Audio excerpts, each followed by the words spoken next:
For years, Santa Teresa was the quiet surf town people told you to visit before it got popular. It looks like we might be too late. The strip that greets you now is loud, chaotic, and getting bigger by the month. No joke, our first impression, we thought we made a huge mistake. This was supposed to be the relaxing part of our trip, and we were here for nearly a week. But the place we almost wrote off gave us the best experience we had in all of Costa Rica. We'll save that for the end. So is Santa Teresa still worth visiting? Here's the odd part. A minute walk from the strip and you get this. So what's the real Santa Teresa? That's the thing we kept wrestling with all week. It's our first walk on the beach in Santa Teresa. It's coming up to 5:30, which means the sun is going to set in the next little bit. And the big thing to do here is watch the sunset. We're on the West Coast, you got to do it. And honestly, the beach is so beautiful right now.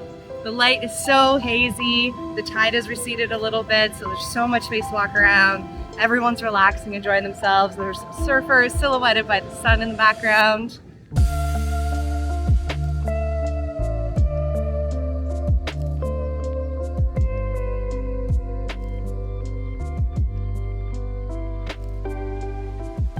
It's been a long day for us and the sun has set, which can only mean it's time to eat. There were a couple of spots that caught our eye along the beach, so let's head back south and see what we can find. We grabbed dinner at the restaurant Uma. That's where the place slowly started to change our minds. And it wasn't just the excellent cocktails and delicious food, though those didn't hurt. It was the people. We ended up next to a couple who shared a few tips with us. A cafe we would never have found on our own, an insider's oceanside restaurant, a hidden speakeasy, and a shortcut that we would come to rely on. Armed with some local secrets, we made a plan to spend our first full day giving the main strip a fair chance. Maybe find a spot with live music in the evening and try to get into that speakeasy. Then we could tackle some day trips like the Montezuma Waterfall. We walked down the quiet beach towards our hotel, with nothing but the sound of the ocean waves dancing in the moonlit night. Morning! Subscribers will know we love a good independent cafe. The best one in town was El Somos Cafe. It ticked all the boxes. Cute interior, delicious coffee, and top-notch pastry selection, with indoor and outdoor seating. We would return here several times during our stay. The strip is built up in sections, with undeveloped lots breaking up the restaurants, bars, and boutiques. Often sidewalks end abruptly in these areas, forcing you onto the road. That said, there's actually a lot to explore throughout the town. Santa Teresa is largely divided into two sections, Playa Carmen, where we're staying, and Playa Santa Teresa just north of that. If you head a bit further north of that, past where the paved road ends, there are several quieter beaches in this area, like Playa Hermosa. Walking along the beach, we firmed up our plans for the next few days. Tomorrow, we would explore Cabuya, visiting the hidden cafe and restaurant the couple recommended to us last night. Plus do the hike to the Montezuma Waterfall. But tonight we want to go out and experience the nightlife on the strip. There's a lot to do. I'm not sure if it's the hot sun, or if lattes and chocolate croissants are not a balanced breakfast, but we're starting to fade, which means It's time for lunch. I'm excited to check out this place called Rico's. It has a very good rating, and it promises sandwiches. Let's go check it out. throughout Santa Teresa, you'll find outdoor courtyards like this containing a mix of shops, bars, and restaurants. Our lunch spot Rico's is an iconic sandwich shop with kind staff and great design. Salut. Cheers. Salut. Wow. That's perfect. This is really good too. It's just super light. Honestly, Best lobster roll. best lobster roll I ever had. Amazing. 100%. Oh my god, I'm so jealous. Our meal was really, really good. I highly recommend this spot. And now we're just going to check out a few stores in the area. From hip summer outfits to cute cover-ups and bikinis, handcrafted surfboards to handcrafted jewelry, you can find everything you need for a fun day in the Costa Rican sun. However, what we were really looking for was some ice cream to cool us down before we pop by the beach and then get ready for the night. A short, chaotic walk later, and we found Gocha in another plaza.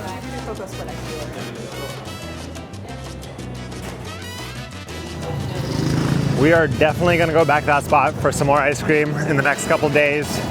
Right now, afternoon lights settling down and we're going to head to the beach. So we went for a swim in the ocean, and not 2 minutes into it, I lost my hat. But Becca caught that. The real crisis was I lost my prescription sunglasses. With you, the sun is shining 24/7. 'Cause when we're together, it feels like we're in heaven. If it will get dark, you'll be my million stars. Learn from me. I can lean on you. Leave them at the beach.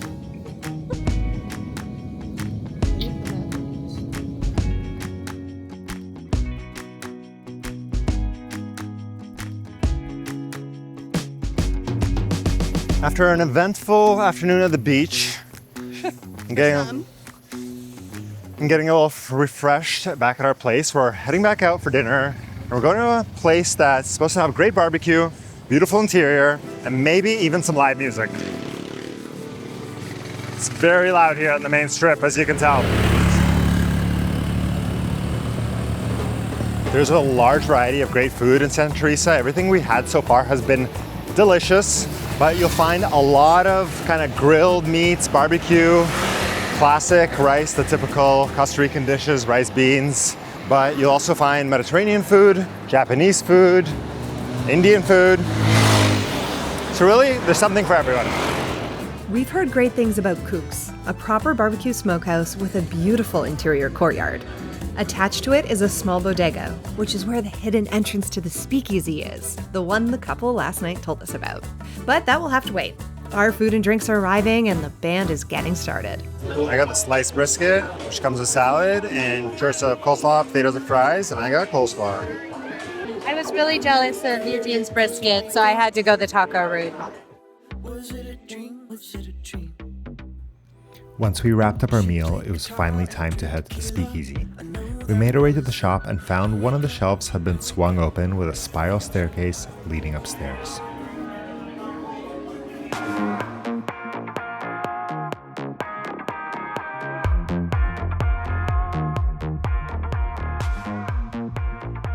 The Santa Teresa Strip surprised us today. With Kooks and the speakeasy a resounding hit, we put a little more trust into our dinner friends' tips.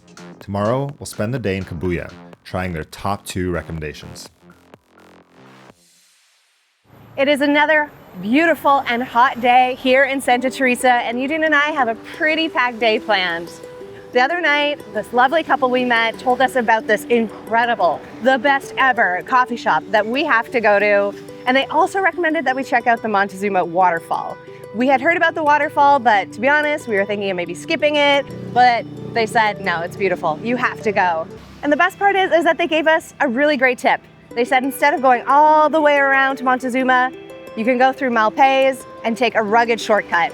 We've been on some pretty crazy roads on this trip already, so I'm looking forward to the challenge, and I know with Eugene behind the wheel, we've got it. But to get us started, we're gonna have a quick bite, hopefully a quick bite, at Aroma. Of course, it's a late start to the day, that's just how we roll, but we'll get there when we get there, and we're gonna have fun doing it. And I've already seen a tiny dog, so I'm feeling great. Oh my God. This is just what I wanted this morning.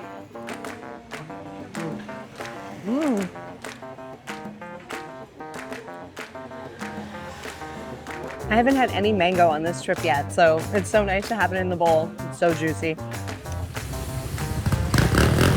If you plan on coming here, you really should rent an 4x4 SUV. The shortcut to Cabuya the couple told us about was not too rugged, but that can quickly change with some rain, so we would only use it if you have a 4x4 or an ATV, as is popular here. To take the shortcut, go down south of the strip and turn east onto Malpais to Cabuya Road. Follow it all the way to Playa Cabuya and enjoy the ride. Driving up to the cafe, I thought we took a wrong turn. It's quite rural and it's hard to imagine one of the best cafes ever in this pastoral residential community. But as we got closer, we spotted a sign hidden among the bushes. There's no way anyone is stumbling on this spot, that's for sure. I think we both thought it was just going to be a regular cafe. I had looked online a little bit and I knew that chocolate was a big part of it, which is really cool. Everyone was saying how amazing the owner is. He's from Italy.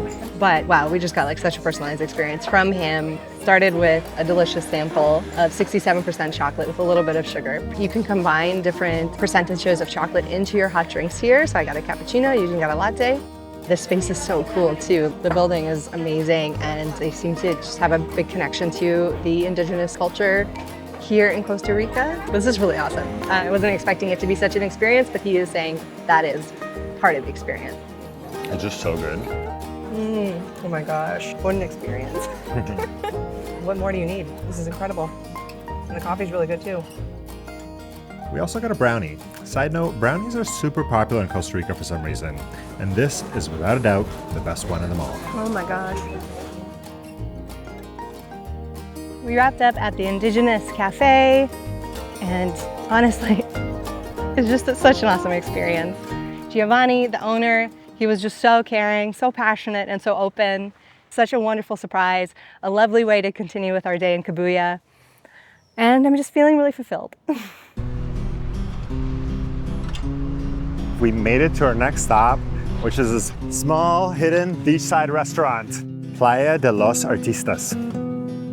So it's best to get a reservation here. The restaurant's full, but we got super lucky and got a table.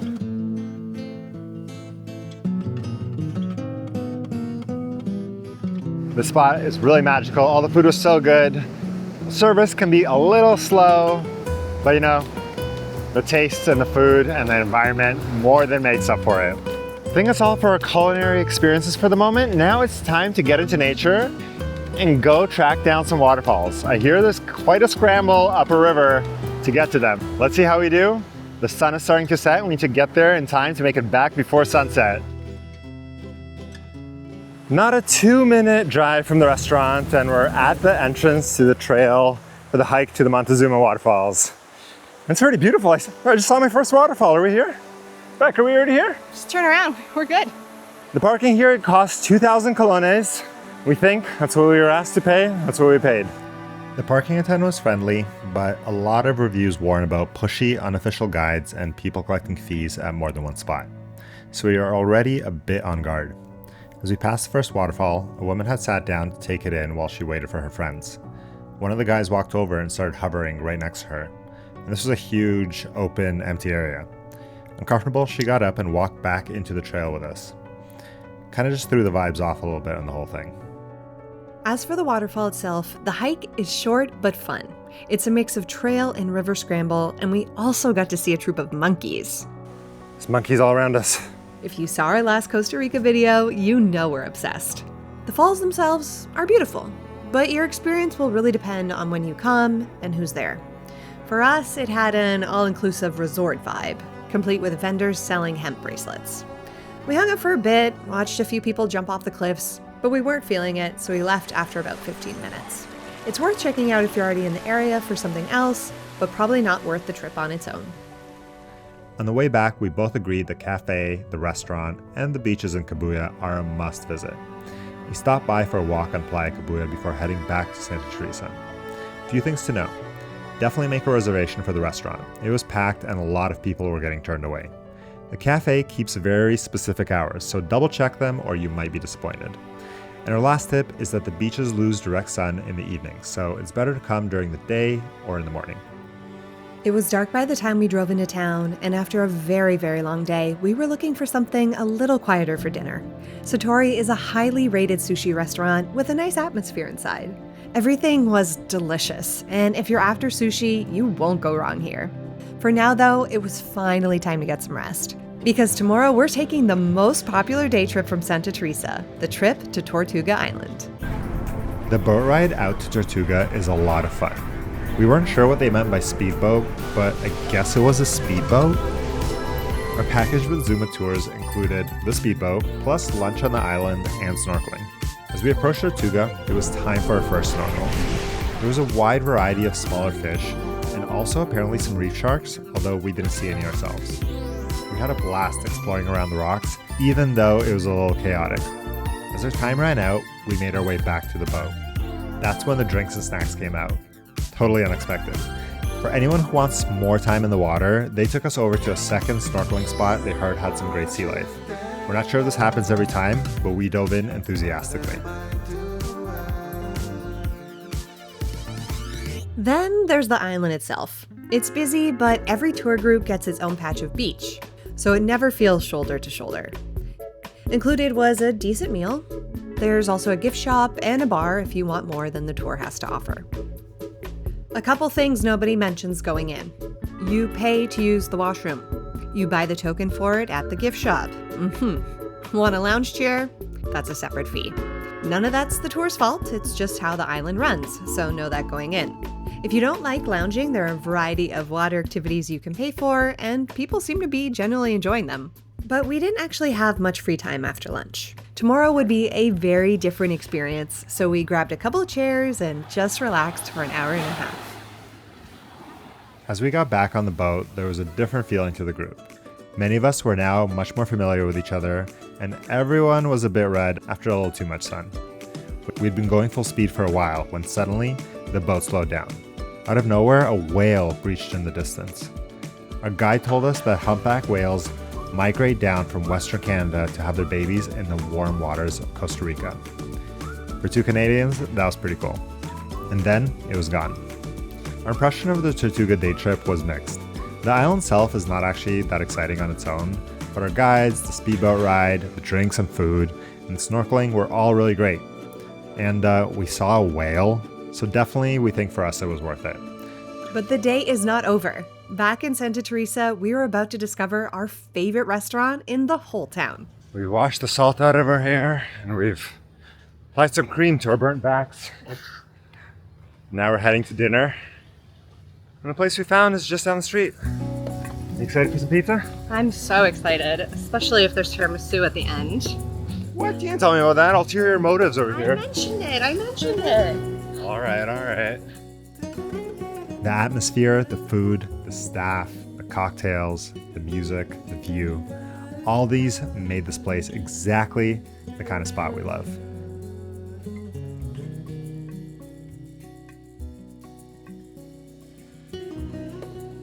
It's good. Oh, that's really good. Oh my gosh. All the cheeses are so fresh on it.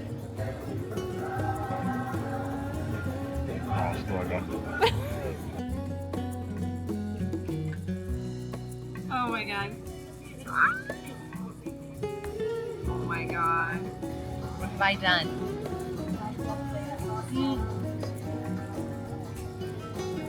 Oh my god. Oh my. We could have hung out here all night had it not been for our plans early tomorrow morning. It was one thing we'd been looking forward to since before the trip even started. It's also the one thing we weren't sure we should be doing at all.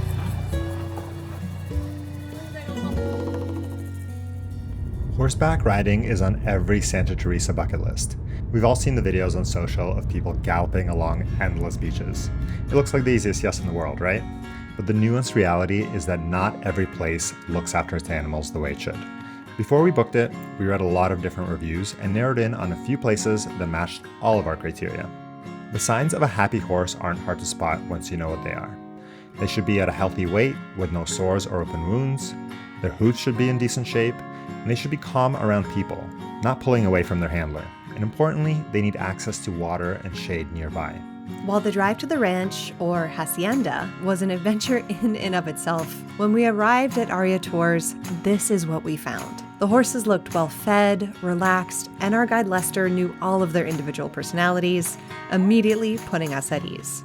I got to ride Tonka while Eugen was paired with Melanie.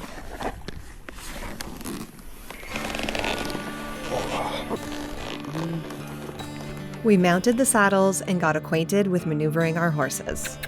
See? To turn, you just pull to the side that you want to maneuver over. Wow. Go left to the left. Pull right to the right. See? And most important of all, to stop, just pull towards yourself. And then we were off. The chaos of the Santa Teresa Strip quickly faded from our minds, replaced by the rhythmic sound of the horses' hooves carving a path through the forest.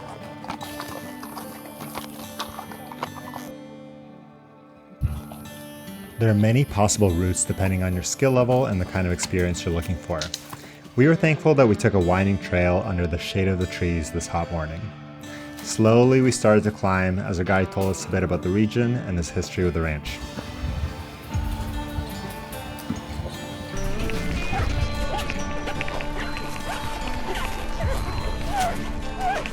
Beautiful. There it is. This is Playa Arío. The endless beach below us was totally empty, and as we started our descent, we finally stopped weighing the trip against our expectations and got lost in the moment. So is Santa Teresa still worth visiting? For us, it's a resounding yes. When we first arrived here, we nearly wrote it off without giving it a chance. And granted, you definitely won't find the hidden, under-the-radar surf town we read about when planning our trip. Instead, this is a beautiful pocket of Costa Rica, full of contrasts. Santa Teresa's charm might have taken a couple days to reveal itself, but our memories from here will last a lifetime. And even with everything we did, it still feels like we barely scratched the surface. I guess we'll just have to make our way back here someday. So my girl, Tonka, she wasn't only a hungry girl, she was an impatient girl. We did a long trot on the beach, and between you and me, if your horse does that, you shouldn't be wearing a sticky bra in 30-degree heat, all right? That's between you and me. This has been such a beautiful adventure. If you want to see more adventures all around the world, make sure you hit subscribe so you don't miss our next one.